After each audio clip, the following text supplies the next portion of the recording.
The British police have arrested another innocent person over a mean tweet. This time, it's a Conservative Party councillor who simply retweeted a tweet. But in 2023 Britannia, apparently that's a sin.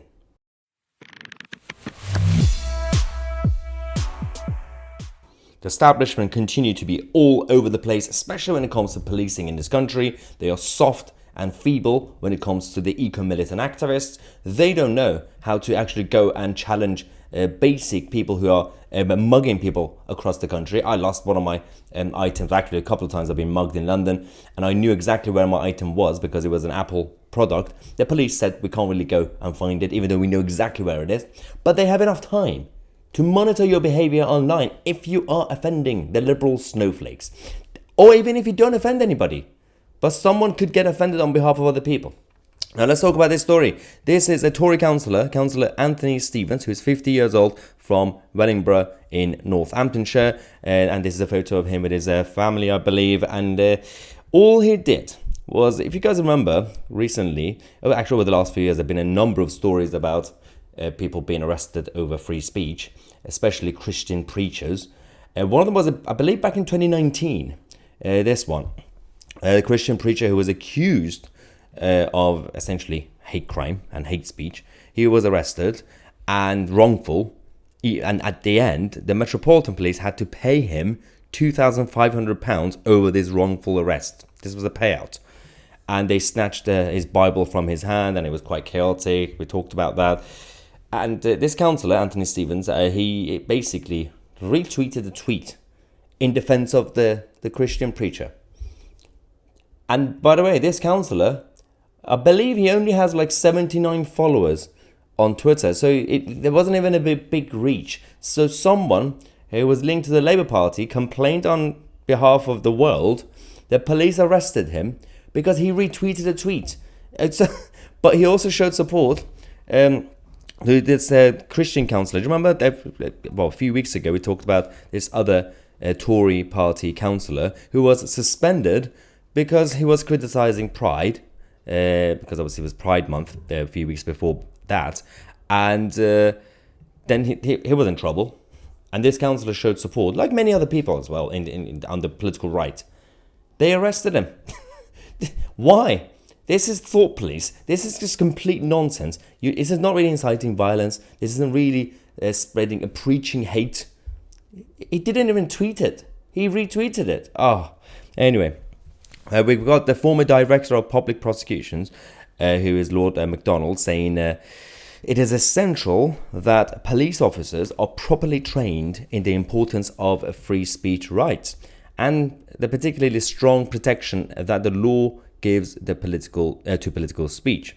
Some cases reveal an alarming ignorance and are bound to chill public participation in democratic debate. Causing offence is not and never should be a crime. If it becomes so, we will lose something precious treasured by generations of Britons. This is absolutely spot on. Toby Young, the director of Free Speech Union, said Northamptonshire police have made a serious mistake in this case.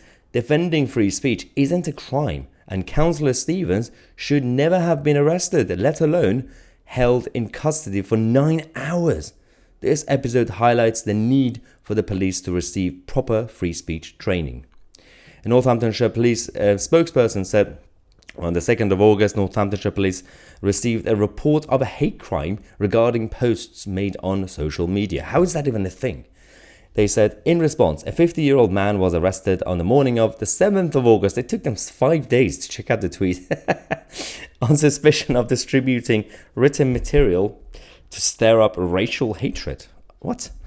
He has been released on bail pending further inquiries. As this is a live investigation, the force is unable to comment. Of course, you refuse. You can't comment further because of your own investigation. This is your investigation. You should be able to comment every single second, by the way. Second issue. Took him 5 days. But 5 days is still very impressive compared to any other normal criminal case that you report to the police. So Toby Young was right about the free speech training, because the existing hate speech laws that we have, and we've had it for years and years, while bad, the point that they had wasn't actually about mean speech. The point of it, that's why it was vague, and now you have the establishment taking advantage of them. To be fair, Keir Starmer wants to actually make it worse. We talked about it on the channel yesterday. Keir Starmer wants to introduce new hate speech laws to completely destroy free speech. But the existing ones that we have now, because they are vague enough, the point of them was supposed to be don't basically challenge any hateful speech that is about to create any sort of inciting violence or something, physical action or actual discrimination. The point of it wasn't just to go against offensive comments or jokey comments, even in this country. So while we don't really have it, the free speech right in a Bill of Rights or a codified constitution, we still, generally speaking, had it, even with the existing law, but they've made it worse. We've had new laws and new regulations, amendments, and now we've got the online safety bill. We've got Keir Starmer's new hate speech laws coming in place when he gets into government, and it's just going to get worse. The only option we have, the only fight back route, is to use the method of cancel culture, but reverse it. So one of the ways that the authoritarian illiberals and regressives have been using over the last few years for cancel culture was by making cases a widespread and public cases. So they make a big deal out of someone, they destroy your career, and they go after your family and everything else you have. The only way that we can currently fight back is by also making the cases public, just like about what we did with Councillor Anthony Stevens, where we did the same thing with Lawrence Fox when he got into trouble. When you make these cases public and open and loud, it's the same method that they use in order to cancel you. Sometimes it works. Sometimes we can uncancel people. By the way, we still need good lawyers. You have the Free Speech Union and Toby Young with their expertise and advice. You need various things, but we can't really just keep things quiet. If one of you is getting cancelled, we have to make a big deal. We have to talk about it, as long as we're innocent, obviously. We're not going to defend the psychopaths. Anyway, thank you so much for watching. I'm Mahyar Tousi, and we are the media.